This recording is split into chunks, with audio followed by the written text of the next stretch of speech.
Ang alamat ng pinya noong unang panahon may isang batang babae na ang pangalan ay Pina. Siya ay nakatira kasama ang kanyang ina sa isang maliit na kubo. Mahal ng ina si Pina. Ngunit si Pina ay tamad at ayaw gumagawa ng gawain. Ay isang umaga inutusan ni Ina.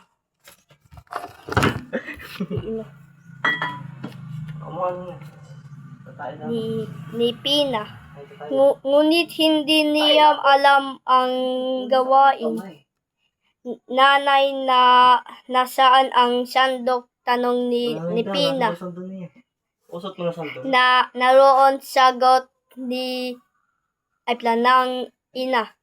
Maaari bang makihanap? Tanong ulit ni Pina.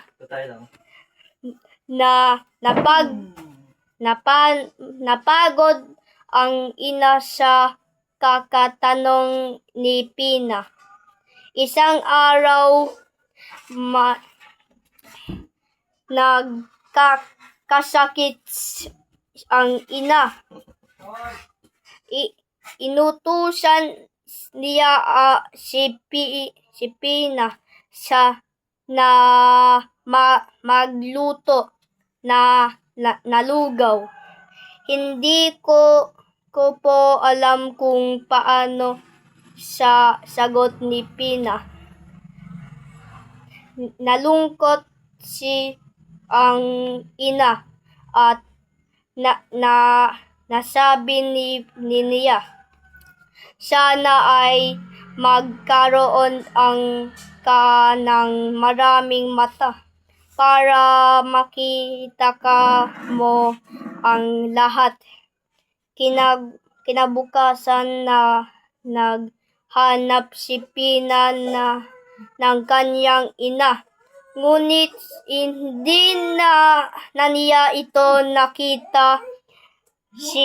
Sa halip, may nakita siyang kakaibang halaman. May bunga itong bilog at maraming mata. Ito ay ang pinya. Naiyak si Pina at napagtanto niya ang kanyang pagkakamali. Natutuhan niyang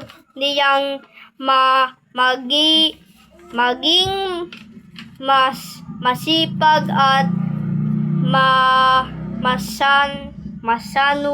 masunurin.